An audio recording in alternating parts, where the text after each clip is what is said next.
ദില്ലി ദാലിയുടെ മറ്റൊരു ലക്കം പോഡ്കാസ്റ്റിലേക്ക് എല്ലാവർക്കും സ്വാഗതം. ഞാൻ എസ് ഗോപാലകൃഷ്ണൻ. വളരെ വിഷമവും ദേഷ്യവും ഒക്കെയുള്ള ഒരു വിഷയത്തെക്കുറിച്ച് സംസാരിക്കുവാനാണ് ഇന്ന് ഈ പോഡ്കാസ്റ്റിൽ ഉദ്ദേശിക്കുന്നത്. അതിഥിയായി എത്തിയിരിക്കുന്നത് ചരിത്രകാരിയും സ്ത്രീപക്ഷ ചിന്തകയും സാമൂഹിക നിരീക്ഷകയും ബാലസാഹിത്യകാരിയും വിവർത്തകയും അധ്യാപികയും ആയ ദില്ലി ദാലിയുടെ നിതാന്ത സുഹൃത്തു കൂടിയായ പ്രൊഫസർ ജെ ദേവികയാണ്. ലീലാവതി ടീച്ചറിനെ കുറിച്ച് സംസാരിക്കാനാണ് ദേവികയോട് ഞാൻ റിക്വസ്റ്റ് ചെയ്യുന്നത്. സ്വാഗതം ദേവിക ദില്ലി ദാലിയിലേക്ക് ഒരിക്കൽ കൂടി. ഈ അനാദരവ്, ഇറവറൻസ് എന്ന് പറയുന്നത് അത്ര മൂല്യരഹിതമായിട്ടുള്ള കാര്യമൊന്നുമല്ല. വിഗ്രഹപൂജയേക്കാൾ ചരിത്ര ഗതിക്ക് എപ്പോഴും നല്ലത് അനാദരത്തോടു കൂടിയ വിയോജിപ്പുകൾ തന്നെയാണ് എന്ന് വിശ്വസിക്കുന്ന ഒരാളാണ് ഞാൻ. പക്ഷെ എനിക്കിന്ന് ദേവികയോട് സംസാരിക്കാനുള്ളത്, ഈ സാമൂഹ്യ മാധ്യമങ്ങളിൽ ഈ വിയോജിപ്പുകൾ വിയോജിപ്പിന്റെയും അനാദരവിന്റെയും ഭംഗി കുറയ്ക്കുകയും ജുഗുപ്സാവഹമായ ഒരു രീതിയിൽ അതിന് അനാദരവിന്റെ മൂല്യശോഷണം സംഭവിക്കുകയും ചെയ്യുന്നു എന്നുള്ളത് 98 വയസ്സായ ലീലാവതി ടീച്ചറിന് കേരളത്തിൽ ഉണ്ടായ അനുഭവത്തിന്റെ വെളിച്ചത്തിൽ ദേവിക എങ്ങനെയാണ് പ്രതികരിക്കുന്നത്? ദേവിക അതേക്കുറിച്ച് എഴുതിയത് ഞാൻ വായിച്ചു. അതുകൊണ്ടാണ് ദേവിക ഈ പോഡ്കാസ്റ്റിലേക്ക് ക്ഷണിച്ചത്. ഈ അനാദരവ് എന്താണെന്ന് ആദ്യം നമ്മൾ മനസ്സിലാക്കണം. ഈ അനാദരവ് പറഞ്ഞാൽ ശരിക്കും ഒരു അധികാര സ്വരൂപം നിറഞ്ഞു നിൽക്കുന്ന, അതിന്റെ സകല തരം സ്വാധീനത്തോടുകൂടി ഒരു സ്ഥലത്ത് നിറഞ്ഞു നിൽക്കുമ്പോൾ അതിനെ വകവയ്ക്കാതെ മറ്റൊരു രീതിയിൽ ഈ സ്ഥലത്തെ ക്രമീകരിക്കാം, ഈ ബന്ധങ്ങളെ ക്രമീകരിക്കാം എന്നൊക്കെ പറയുന്നതിനെയാണ് നമ്മൾ അനാദരവ് എന്ന് പറയുന്നത്. അല്ലാതെ ഈ പറഞ്ഞ പോലെ ആരെങ്കിലും തെറി വിളിക്കുന്നതല്ല. ഈ നമുക്കറിയാം കേരളത്തിലെ സാമൂഹ്യ മാധ്യമങ്ങളിലെ ട്രോൾ സംസ്കാരം അത് ശരിക്കും പഠിക്കേണ്ടതാണ്. അതിന്റെ സ്വഭാവം എന്താണ്? അത് അനാദരവൊന്നുമല്ല.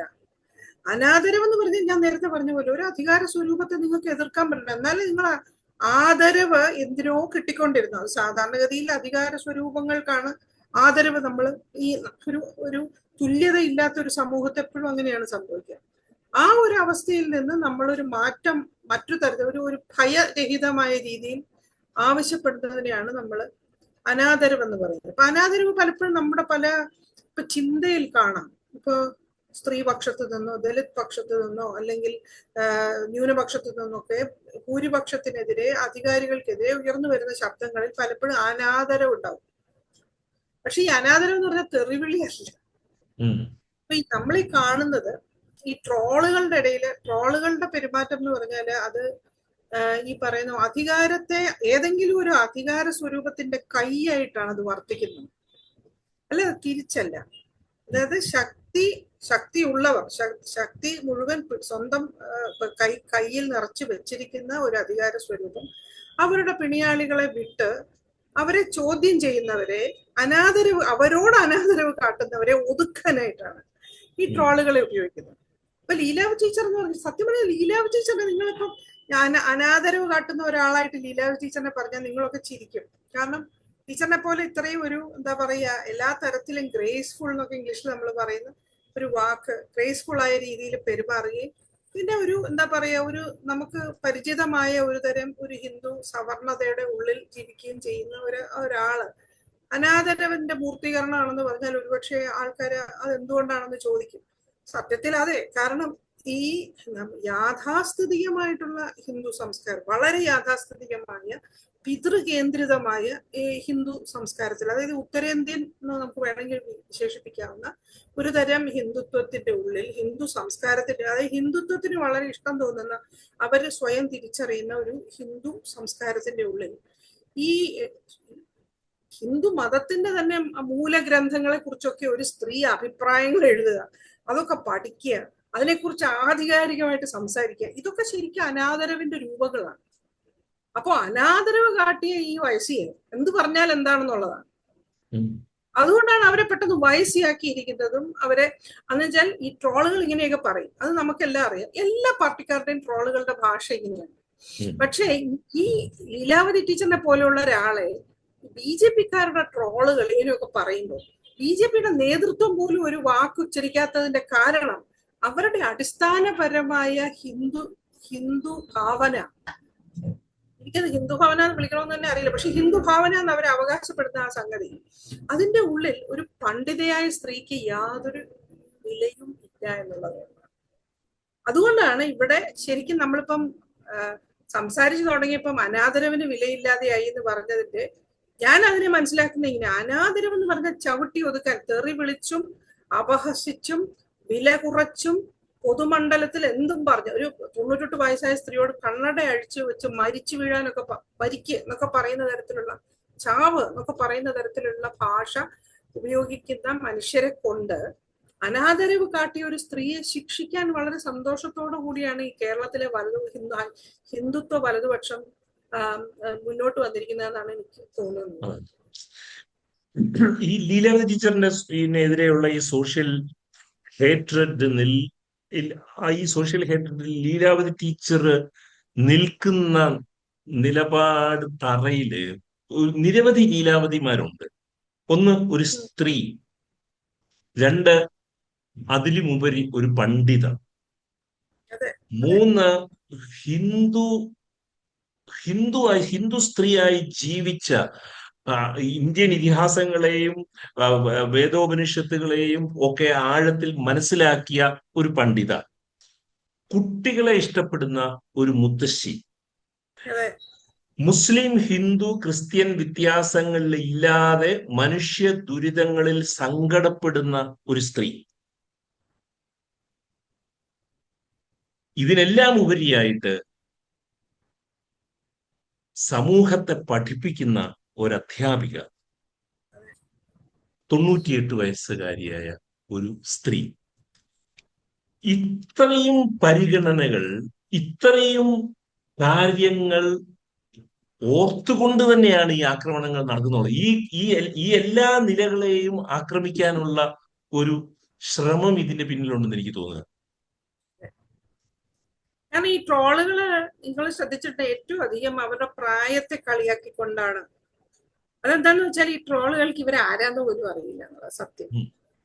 ഈ ശശികല ടീച്ചർ എന്തോ പറഞ്ഞു, ടീച്ചറല്ല ശശികല, അവര് ടീച്ചർ വിളിക്കും, ശശികല ഇങ്ങനെയൊക്കെ ഓരോന്ന് പറഞ്ഞത് ആ ദേഷ്യത്തിലാണ്. അപ്പൊ പറഞ്ഞപ്പോ അവരുടെ ഫോട്ടോ കണ്ടു. അപ്പോഴാണ് ആദ്യമായിട്ട് ഇവരുടെ ഫോട്ടോ കാണുന്നത്. ഫോട്ടോയിലൊരു ഒരു പ്രായമുള്ള ഒരു മുത്തശ്ശി. അപ്പൊ അവരെ ഏറ്റവും അധികം എന്ത് വിളിക്കാവുന്നതാണ്? എന്താണ് വിളിക്കാൻ പറ്റുന്നത്? തെറി, കളവി, അങ്ങനെ ഇങ്ങനെ. ഈ ട്രോളുകളെല്ലാം അങ്ങനെ തന്നെയാണ്. ഇപ്പൊ എനിക്കറിയാം, എനിക്കെതിരെ ഈ CPM-കാരുടെ ട്രോളുകള് മുഴുവൻ എന്റെ പ്രായത്തെ പറ്റിയാണ് പറയുന്നത്. കിളവി, മറ്റേത്, മറിച്ചത്, അങ്ങനെ ഉണ്ടല്ലോ. അപ്പൊ അതെന്ന് വെച്ചാൽ അവർക്ക് നിങ്ങൾ ആരാന്ന് ഒന്നും അറിയില്ല.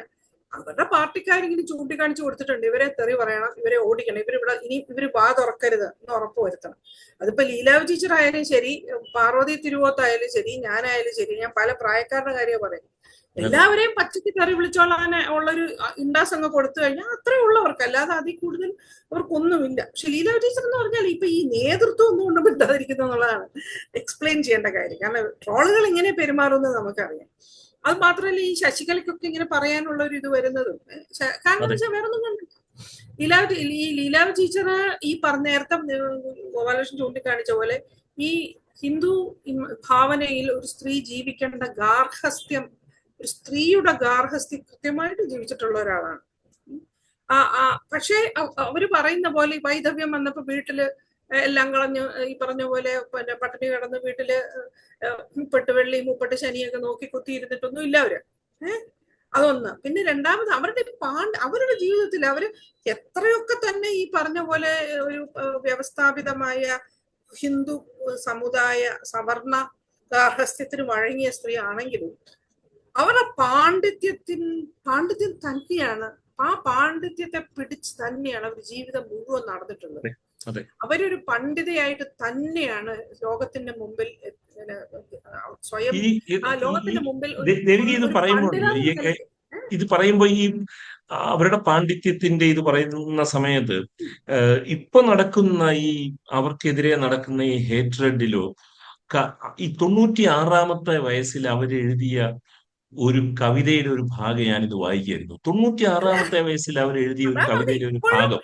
ആ ഇപ്പോഴും ആ ഭാഗത്തില് ഇവർ ഒരു ഷാർപ്പായിട്ട് ചിന്തിക്കും. ആ ഭാഗം ഞാനൊന്ന് വായിക്കാം. ആരാണെന്ന് നിങ്ങൾ ശരിക്കും തിരിച്ചറിയണം. ഇവര് ശരിക്കും ഇപ്പം 1930-കളിലൊക്കെ കേരളത്തിൽ ഉയർന്നു വന്ന ധിഷണാശാലികളായ സ്ത്രീകളുടെ ആ പാരമ്പര്യത്തിൽ പെടുന്ന ആളാണ്. അതായത് അന്ന ചാണ്ടി, അല്ലെങ്കിൽ കെ സരസ്വതി അമ്മ, അന്ന മാണി, ഈ ജാനകി അമ്മാൾ, കൊച്ചാട്ടിൽ കല്യാണിക്കുട്ടിയമ്മ, ആ തലമുറയുടെ തൊട്ട് താഴെ വരുന്നതാണ്. കൊച്ചാട്ടിൽ കല്യാണിക്കുട്ടിയമ്മയുടെ വിദ്യാർത്ഥിനിയാണ് ലീലാവതി. അപ്പോ ഈ 40-കളിലും 30-കളിലും 40-കളിലും ഉയർന്നു വന്ന അതീവ ധിഷണാശാലികളായ സ്ത്രീകളിന്റെ ഒരുപക്ഷെ നമുക്ക് ജീവിച്ചിരിക്കുന്ന അവസാനത്തെ കണ്ണിയാണ് അവര്.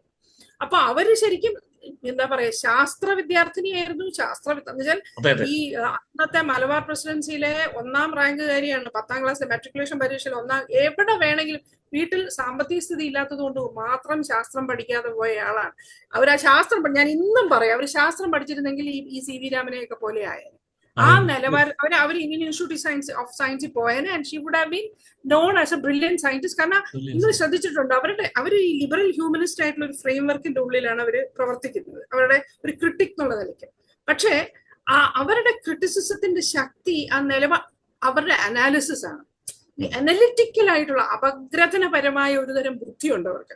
അതുകൊണ്ടാണ് ഈ അവരുടെ കൂടെ ഉണ്ടായിരുന്ന ലിബറൽ ഹ്യൂമനിസ്റ്റുകളൊക്കെ ഈ പറഞ്ഞ പോലെ ഗ്യാസ് അടി, ഞാനിത് പറയുന്ന ആർക്കും ഒന്നും തോന്നരുത്, പക്ഷെ അവരുടെ കൂടെയുള്ള 90% ആളുകൾക്കും ഗ്യാസ് അടി എന്നുള്ള കഴിവ് അതായിരുന്നു. അതായത് ഏതെങ്കിലുമൊക്കെ പ്രഭാഷകർ എന്നുള്ള നിലയ്ക്ക് ഇങ്ങനെ സ്റ്റേജിൽ കയറി നിന്ന് പൊലിപ്പിച്ച് പറയാനുള്ള ആ കഴിവ്, അതായിരുന്നു അവരുടെ കൂടെ ഉണ്ടായിരുന്ന ലിബറൽ ഹ്യൂമനിസ്റ്റ് ആയിട്ടുള്ള ക്രിട്ടിക്സിൽ ഒരുപാട് പേർ പുരുഷന്മാരായിട്ടുള്ള. ഇവർക്ക് അതിനൊക്കെ മീതെയുള്ളൊരു തന്നെ അനലിറ്റിക്കൽ ഇന്റലിജൻസ് ഉണ്ട്. അത് അവർ ഭംഗിയായിട്ട് ഉപയോഗിക്കുകയും ചെയ്തിട്ടുണ്ട്. അതുകൊണ്ടാണ് എത്രത്തോളം അപമാനമാണ് അവർ സഹിച്ചിട്ടുള്ളതെന്ന് കയ്യും കണക്കുമില്ല. വെറും ചെറുപ്പക്കാരി 10-24 വയസ്സുള്ളപ്പോഴാണ് അവര് ഒരു ലേഖനം എഴുതിയത്. കുട്ടിക്കൃഷ്ണമാരായർക്ക് ദേഷ്യം വന്നിട്ട്, കുട്ടിക്കൃഷ്ണമാരായർ ഇത് ആണുങ്ങൾ തന്നെ എഴുതിയതായിരിക്കും, ഈ ലീലാവതി എന്നുള്ളത് ഒരു സ്യൂഡോണിം ആയിരിക്കും. സ്യൂഡോണിമിൽ ഏതോ പുരുഷന്മാർ എഴുതിയതാണ്, മിക്കവാറും ജി ശങ്കരക്കുറുപ്പ് തന്നെ എഴുതിയതായിരിക്കും. എന്നാൽ ഒരു സ്ത്രീയാണ്, അത് ഇത്രയും ചെറുപ്പക്കാരിയായ ഒരു സ്ത്രീയാണെന്നുള്ളത് ആരാ? കുട്ടികൃഷ്ണമാരല്ലേ ആരാ? അപ്പൊ അങ്ങനെയുള്ള ഒരാളുടെ ഉള്ളിൽ പോലും ഭീതി ഉണ്ടാക്കാനുള്ള അത്രയും ഷാർപ്പായ ഒരു ഇന്റലക്റ്റ് ആണ് ഈ എം ലീല. എനിക്ക് ലീലാ ടീച്ചറിനോട് ഒരുപാട് കാര്യങ്ങളിൽ വിയോജിക്കുന്ന ആളാണ് ഞാൻ. അവരുടെ ഈ നേരത്തെ പറഞ്ഞ അവരുടെ സവർണ ജീവിതവുമായിട്ട് ഏതാണ്ട് 100% വിയോജിക്കുന്ന ഒരാളാണ്. അതൊക്കെ വേറെ കാര്യം, അതൊന്നും പക്ഷെ ഇത് ഇവിടെ പ്രസക്തമല്ല. അപ്പൊ ഞാൻ നേരത്തെ പറഞ്ഞത്, ഞാൻ ആ 4 വരി അങ്ങനെ വിയോജിച്ചാലും ടീച്ചറിന് അതൊരു പ്രശ്നമല്ല.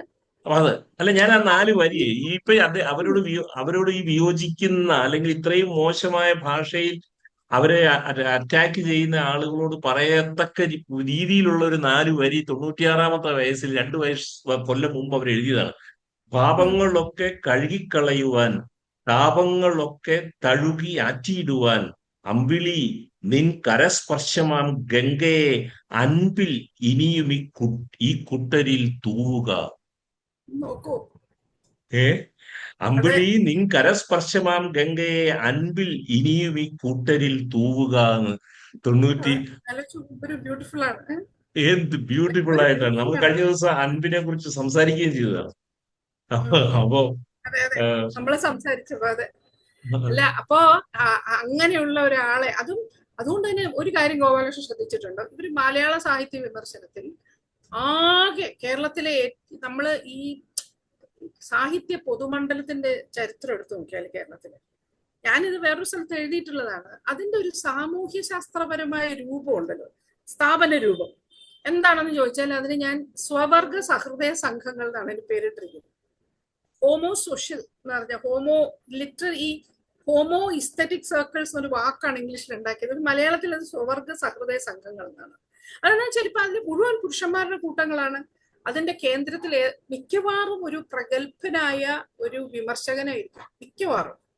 അതിപ്പോ കേസരി ആകാം, അല്ലെങ്കിൽ KP അപ്പനാവാം, ഇങ്ങനെയുള്ള MP പോൾ ആകാം. അപ്പൊ അങ്ങനെയുള്ള ഒരു MN വിജയനാകാം. മിക്കവാറും ഒരു പ്രഗത്ഭനായ ഒരു ക്രിട്ടിക് ഉണ്ടാവും. പിന്നെ സച്ചിദാനന്ദൻ പിന്നീട് 80കളിലൊക്കെ ആവുമ്പോഴേക്കും അങ്ങനെ ഒരു പ്രഗത്ഭനായ ഒരു ക്രിട്ടിക് പി രാജീവൻ. അവർക്ക് ചുറ്റും കൂടുന്ന ഒരു സംഘം ആൾക്കാരുണ്ടാവും. എഴുത്തുകാര്, പിന്നെ പത്രപ്രവർത്തകര്, പബ്ലിഷേഴ്സ്, വായനക്കാര്, പുസ്തക പിന്നെ സെല്ലേഴ്സ്, ബുക്ക് സെല്ലേഴ്സ്, ഇങ്ങനെ ഒരു വലയം ഉണ്ടാവും. അതുകൊണ്ടാണ് ഇവരൊക്കെ മരിക്കുമ്പോൾ വരുന്ന ഒരു ഓർമ്മ പുസ്തകം ഉണ്ടാവില്ല. അത് ഓർമ്മ പുസ്തകം വായിക്കാൻ നല്ല രസമാണ്. കാരണം അതിലെ ഈ ഓർമ്മകൾ എന്ന് പറഞ്ഞാൽ ഈ വ്യക്തിയുടെ ഒരു പ്രഭവം എന്താണെന്ന് നമുക്ക് മനസ്സിലാവുന്ന അങ്ങനെയാണ്.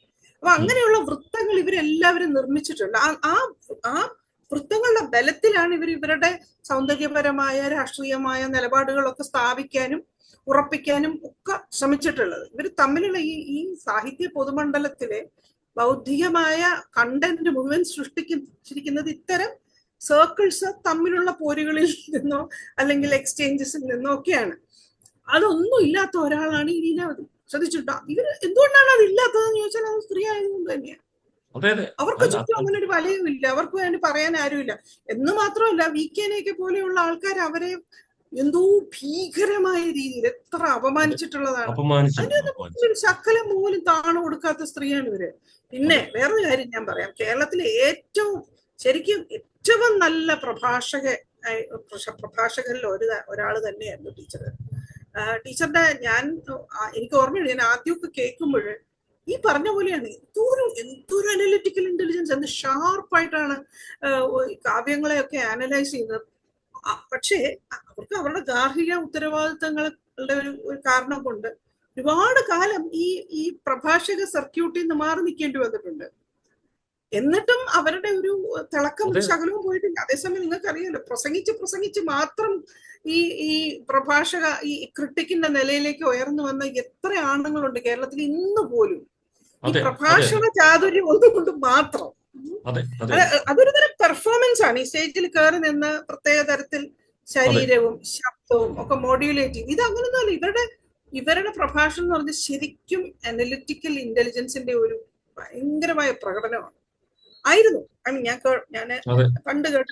ഇനി ഈ ലീലാവതി ടീച്ചറിനോട് ഉള്ള ഈ ഓൺലൈൻ ആക്രമണം, അവർക്കെതിരെ നടന്ന ആക്രമണത്തിന് മറ്റു ചില വശങ്ങൾ എനിക്ക് ദേവികയായിട്ട് സംസാരിക്കണമെന്ന് തോന്നുന്നു. ഒന്ന്, ഈ 2020 ശേഷം എല്ലാ സാമൂഹ്യ മാധ്യമ പ്ലാറ്റ്ഫോമുകളും ഈ എസ്റ്റാബ്ലിഷ്ഡ് ആയിട്ടുള്ള, അത് ഫേസ്ബുക്ക് ആയിക്കോട്ടെ, ട്വിറ്റർ ആയിക്കോട്ടെ, ഇൻസ്റ്റഗ്രാം ആയിക്കോട്ടെ, എല്ലാ മേജർ ടെക്നോളജി കമ്പനീസും ഈ ഹേറ്റ് സ്പീച്ചിനെ നിയന്ത്രിക്കാൻ അൺപ്രസിഡന്റഡ് ആയിട്ടുള്ള മെഷേഴ്സ് ഒക്കെ എടുക്കുകയും ഒക്കെ ചെയ്തിരുന്നു. പക്ഷേ അത് അവരവകാശപ്പെടുന്നതാണ്. പക്ഷെ അങ്ങനെയല്ല ഇത് നീങ്ങിക്കൊണ്ടിരിക്കുന്നത്. പക്ഷേ ഇന്നത്തെ കാലത്ത് ഈ ലീലാവതി ടീച്ചറിനെതിരെ ഈ നടക്കുന്ന ഈ ആക്രമണത്തിനെ ഒരു സൂചകമായിട്ട് നമുക്ക് എടുത്തിട്ട് ഈ നമ്മൾ നേരിടുന്ന ഭീഷണി എത്ര വലുതാണ് എന്നുള്ളത് ലീലാവതി ടീച്ചറിനെ പോലെ നാം എല്ലാം ബഹുമാനിക്കുന്ന ഒരു അധ്യാപികയ്ക്കുണ്ടായ അനുഭവത്തിൽ നിന്നും നമുക്ക് ചെന്നെത്താൻ പറ്റുമോ എന്നുള്ളത് ഈ ചർച്ചയുടെ, ഈ സംഭാഷണത്തിന്റെ ഭാഗമാക്കാൻ വേണ്ടിയാണ്. ഈ ഓൺലൈൻ ഹേറ്റഡിന്റെ ഇഫക്റ്റില് ഡിപ്രഷൻ, ഒറ്റപ്പെടൽ, paranoia, social anxiety, self doubt, disappointment, loneliness, ആത്മവിശ്വാസക്കുറവ് എന്നിവയെല്ലാം വ്യക്തികളിൽ അറ്റാക്ക് നേരിടേണ്ടി വരുന്ന വ്യക്തികളിൽ ഉണ്ടാകുന്ന മാനസികമായ പ്രശ്നങ്ങളാണ്. പക്ഷെ ഞാൻ അതിൽ നിന്ന് മാറി വേറൊരു പ്രശ്നം ഉള്ളത്, ഈ ഓൺലൈൻ ഹേറ്റഡിന്റെ എല്ലാം ലോകത്തിൽ ആകമാനമുള്ള ബേസിസിൽ റേസിസ്റ്റ് ആയിരിക്കും, സ്ത്രീ വിരുദ്ധമായിരിക്കും, മതകേന്ദ്രീകൃതമായിരിക്കും, കുടിയേറ്റ വിരുദ്ധമായിരിക്കും.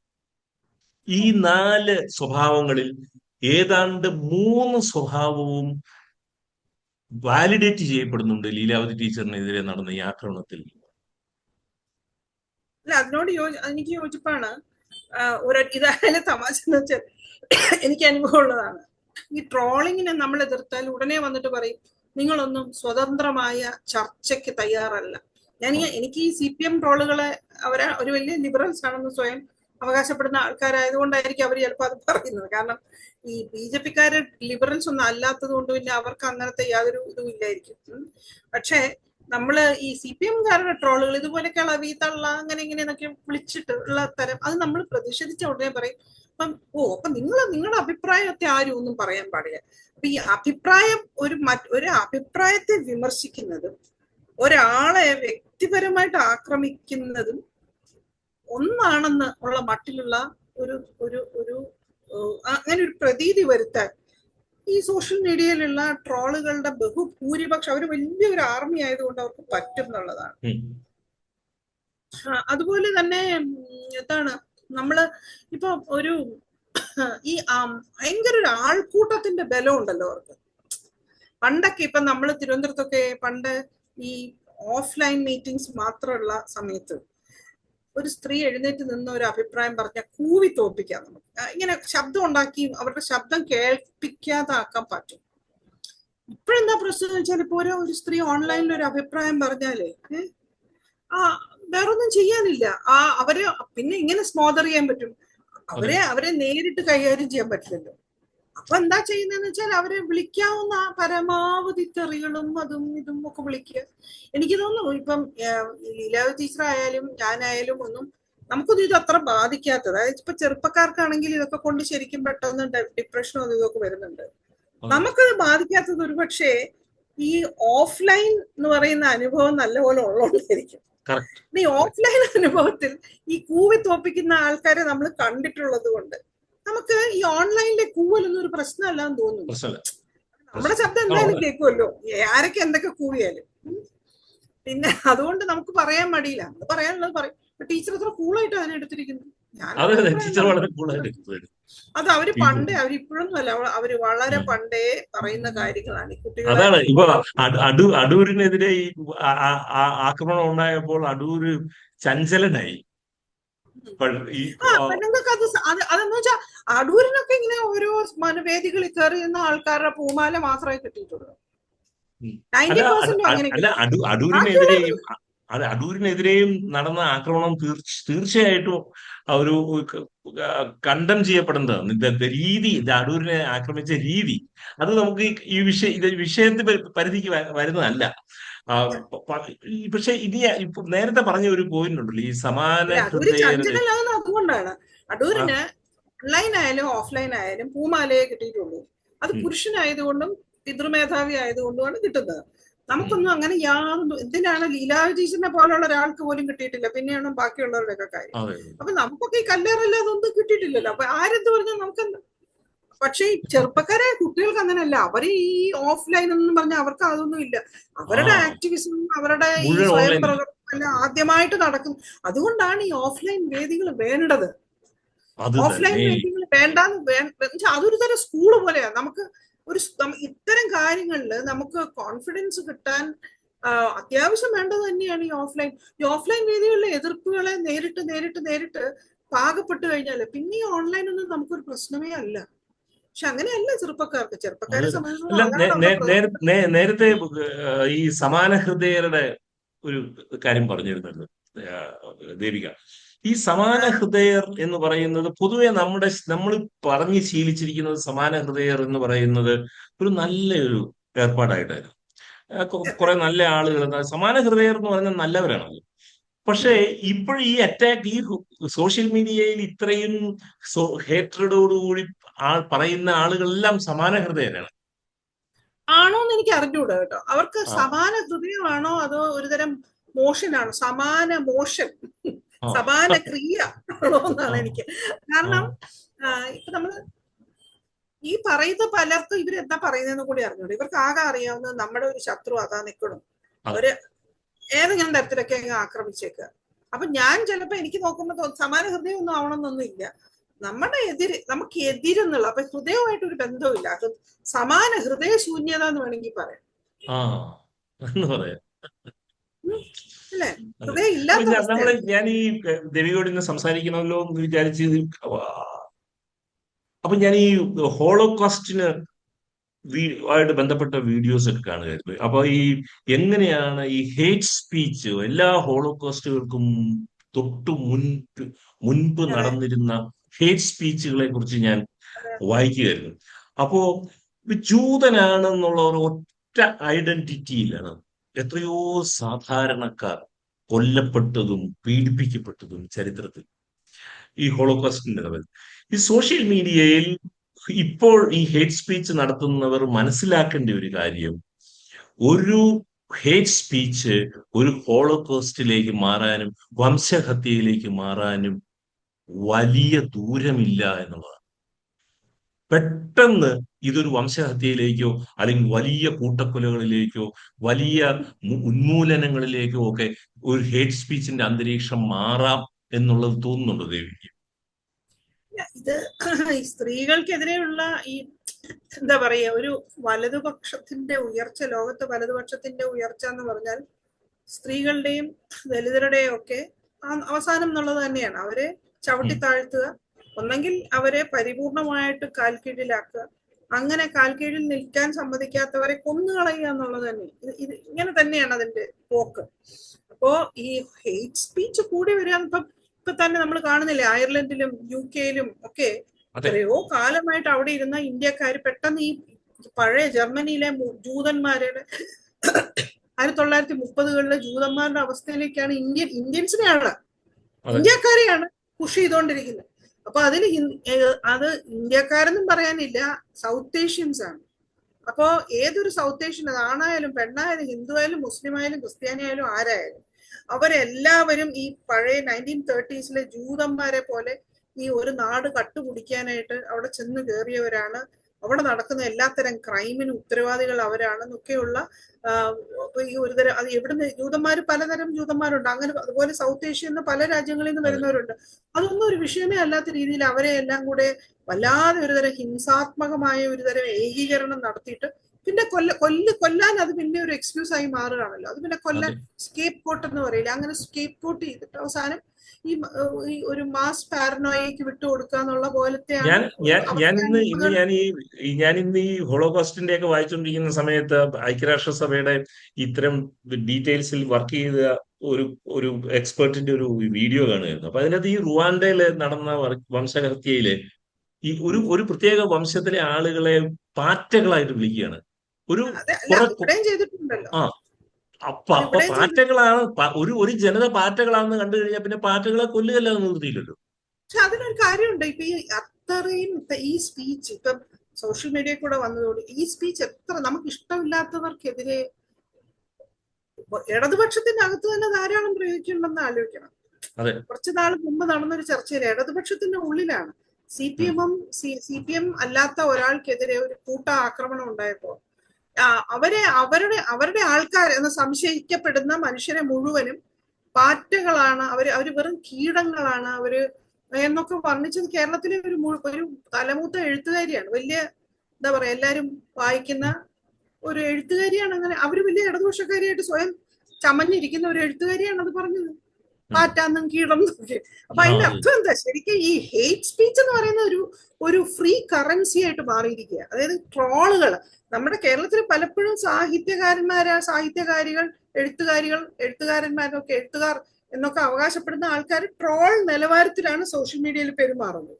അപ്പൊ അവര് പലപ്പോഴും ഈ ഹെയ്റ്റ് സ്പീച്ച് യാതൊരു ലോപവും കൂടാതെ ഉപയോഗിക്കുന്നുണ്ടല്ലോ. അപ്പൊ അതുകൊണ്ടാണ് നമുക്ക് പേടിയാവുന്നത്. കാരണം this has become A currency which anybody can use against anybody they don't like. അങ്ങനെയാ. ഇനി ഈ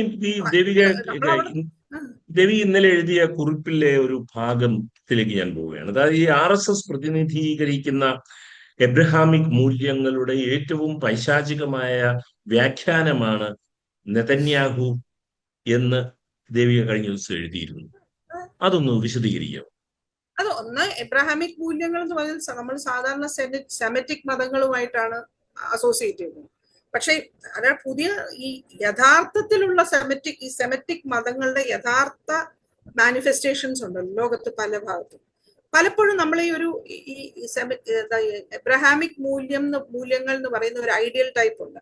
ആ ഐഡിയൽ ടൈപ്പിൽ നിന്ന് ഒരുപാട് വ്യതിചലിച്ചു പോകുന്ന രീതിയിലൊക്കെ ക്രിസ്തുമതം ആകട്ടെ, ജൂതമതം ആകട്ടെ, ഇസ്ലാം ആകട്ടെ ലോകത്ത് പലയിടത്തും ഉണ്ടായിട്ടുണ്ട്. പക്ഷെ ഒരു ഐഡിയൽ ടൈപ്പ് ഉണ്ട്. എന്താണ് ഈ അറബി എബ്രഹാമിക് മൂല്യങ്ങളുടെ ഒരു പ്രത്യേക ഐഡിയൽ ടൈപ്പിന്റെ ഉള്ളിൽ എന്ന് വെച്ചാൽ കടുത്ത സ്ത്രീ വിരോധം.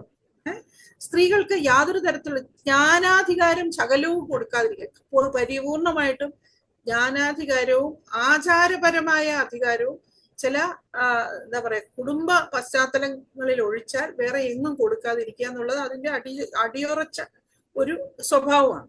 അതേസമയം ഈ പറഞ്ഞ ഈ സ്ത്രീകളെ മുഴുവനും ഒരു കാലാൾ പടയായിട്ട് ആ ലെവലിൽ ഒരു തുല്യത കൊടുക്കാനും തയ്യാറാണ് ഈ ഏബ്രഹാമിക് കൾച്ചർ. അപ്പൊ അതുകൊണ്ട് തന്നെ പള്ളിയിൽ പോകാൻ ഇപ്പം വിശ്വാസികൾ എന്നുള്ള നിലയ്ക്ക് ഒരു കാലാൾ സൈന്യം എന്നുള്ള നിലയ്ക്ക് സ്ത്രീകളെ റിക്രൂട്ട് ചെയ്യും.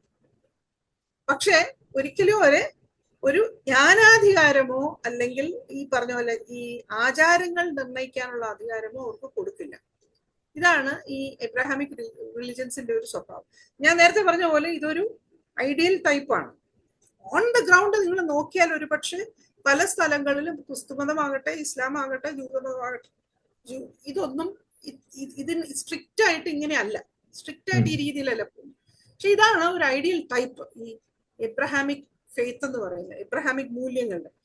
RSSന് അതാണ് വേണ്ടത്. RSS ശരിക്കും ഒരു ഇന്ത്യയിൽ നിലവിലുണ്ടായിരുന്ന ഒരു വിശാല ഹിന്ദു സംസ്കാരത്തെ ഒരു ബ്രാഹ്മണ മതമാക്കി ചുരുക്കുകയും ആ ബ്രാഹ്മണ മതത്തിൽ ഈ ഇബ്രഹാമിക് മൂല്യങ്ങളെ ഒരു പ്രത്യേക തരത്തിൽ ഉൾച്ചേർക്കുകയും ചെയ്യുന്ന ഒരു പ്രസ്ഥാനമാണ്. അപ്പൊ അതുകൊണ്ടാണ് ശബരിമല വിഷയത്തിലൊക്കെ അവർക്ക് സ്ത്രീകളെ കയറ്റിയെ കൊള്ളുന്നുണ്ട്. അവരില് വളരെ ഒരു വിഭാഗം വളരെ ശക്തമായിട്ട് സ്ത്രീകളുടെ ഈ ശബരിമല ക്ഷേത്ര പ്രവേശനത്തെ അനുകൂലിച്ചിട്ടുണ്ട്. അതെന്താന്ന് വെച്ചാൽ സ്ത്രീകളെ അങ്ങ് ഉദ്ധരിച്ചു കളയാന്ന് വിചാരിച്ചിട്ടൊന്നുമല്ല, സ്ത്രീകളെ ഒരു കാലാൾപ്പടയായിട്ട് നിലനിർത്തേണ്ടത് ആവശ്യമാണ് ഇവർക്ക്. അപ്പോ ആ ഒരു ഏറ്റവും അടിസ്ഥാന തലത്തിൽ ആ കാലാൾപ്പടയിൽ അംഗത്വം കൊടുക്കുകയും പക്ഷെ ഒരിക്കലും അതിന് മുകളിലോട്ട് കയറാൻ അനുവദിക്കാതിരിക്കുകയും ചെയ്യാന്നുള്ളതാണ് RSSന്റെ ഒരു രീതി. അപ്പൊ അവിടെ ഈ പറയുന്ന പോലെ ഈ ലീലാവതിയെ പോലെ ഈ ലീലാവതീജനെ പോലെയുള്ള ഒരാള് ഒരു തരത്തിലും അവർക്ക് സ്വീകാര്യത അവർക്ക് കൊടുക്കാൻ ഇല്ല എന്നുള്ളതാണ്. യാതൊരു സ്വീകാര്യതയും ഇല്ല. കാരണം അവരാരാണ്? ഹിന്ദു സ്ത്രീകളെ കുറിച്ച് ഭാരതീയ സ്ത്രീ എന്നൊക്കെ പറഞ്ഞ് പുസ്തകം എഴുതാൻ അവരാരാ? എന്തൊക്കെയാണ് അവരുടെ ചിന്ത? അതൊക്കെ റിഫോമിസ്റ്റ് ആയിട്ടുള്ള ഒരു ഹിന്ദുയിസം. 19ാം നൂറ്റാണ്ടിലെ സാമൂഹ്യ പരിഷ്കരണപരമായ ഹിന്ദുയിസം ആണ് അങ്ങനെയൊക്കെ ചില സാധ്യതകൾ ഉണ്ട് എന്നൊക്കെ വാദിക്കാൻ ശ്രമിച്ചത്. അതുകൊണ്ടാണ് 19ാം നൂറ്റാണ്ടിൽ ഹിന്ദു മതത്തെ റിഫോം ചെയ്യാനാണെന്ന് പറഞ്ഞ് മുന്നോട്ട് വന്ന കുറെ പേരൊക്കെ മൈത്രേയി, ഗാർഗി ഇതൊക്കെ വേദകാലത്തുണ്ടായിരുന്നവരായിരുന്നു.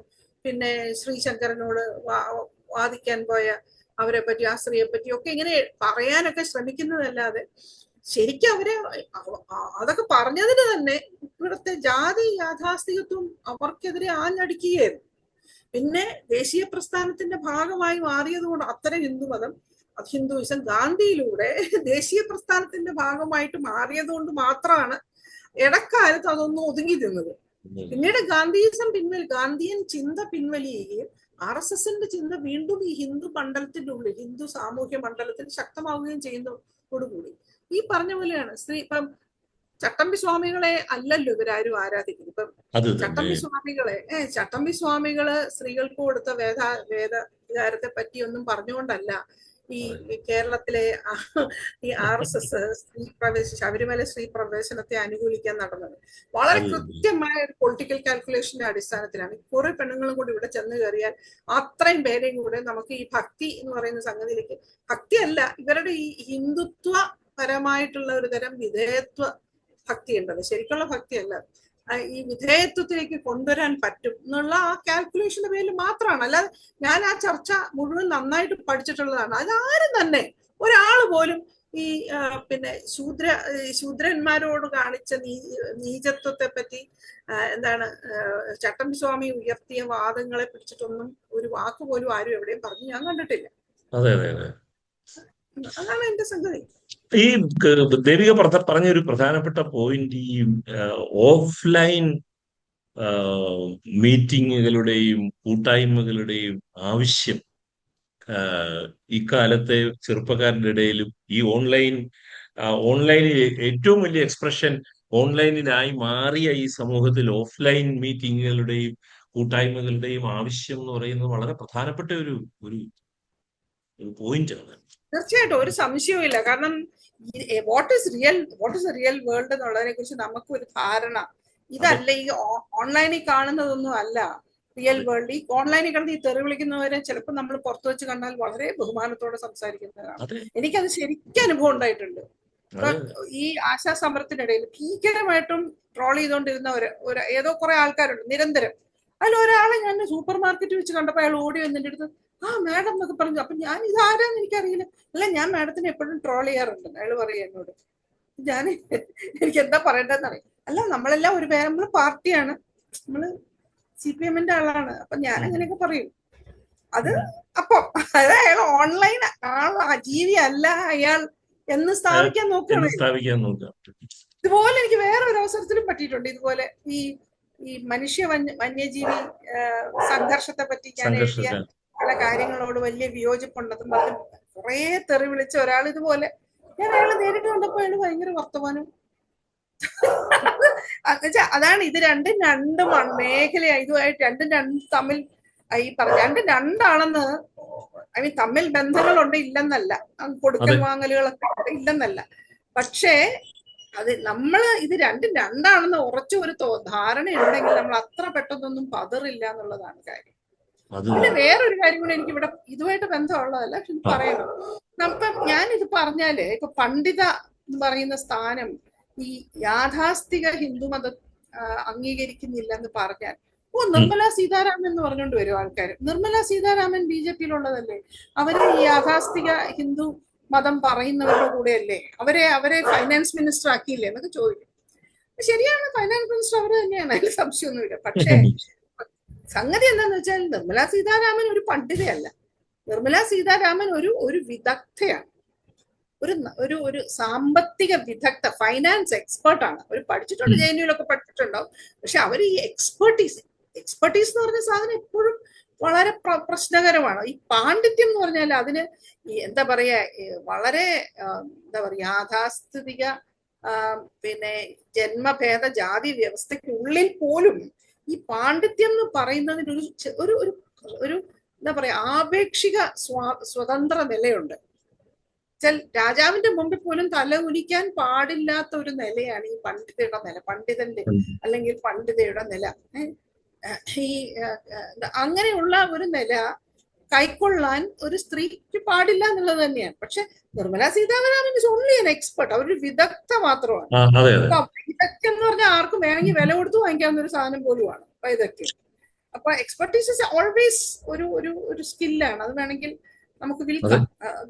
സാമൂഹ്യ മാധ്യമങ്ങളിലെ ഓൺലൈൻ ഹേറ്റ്രഡ് എന്ന് പറയുന്നത് ഓഫ്ലൈൻ ഹേറ്റ്രഡായും ഓഫ്ലൈൻ ഹിംസയായിട്ടും മാറാൻ അധികം സമയം വേണ്ട എന്നുള്ളത് ലോക ചരിത്രത്തിലെ കൂട്ടക്കൊലകൾക്ക് തൊട്ടു മുന്നേ നടന്നിരുന്ന വലിയ ഹേറ്റ് സ്പീച്ചിന്റെ ചരിത്രത്തിൽ നിന്ന് നമുക്ക് അറിയാവുന്നതാണ്. എന്നാൽ അതേസമയം തന്നെ വളരെ പ്രധാനപ്പെട്ട ഒരു പോയിന്റ് ഇന്നത്തെ സംഭാഷണത്തിൽ പറഞ്ഞത് ഈ ഓൺലൈൻ കാലത്ത് ഓഫ്ലൈൻ കൂട്ടായ്മകളുടെ ആവശ്യത്തിനെ കുറിച്ച് വളരെ ശക്തമായിട്ട് ദേവിക പറഞ്ഞു. വയോധികയായ പണ്ഡിതയായ അധ്യാപികയായ നമ്മുടെ പ്രിയങ്കരിയായ ലീലാവതി ടീച്ചറിന്റെ അനുഭവങ്ങളിൽ നിന്ന് കേരള സമൂഹം ചില സാമൂഹിക പാഠങ്ങൾ വൈകിയെങ്കിലും പഠിക്കുമെന്നുള്ള പ്രത്യാശയിൽ നമുക്ക് ഈ സംഭാഷണം അവസാനിപ്പിക്കാം. Thank you for your quality time.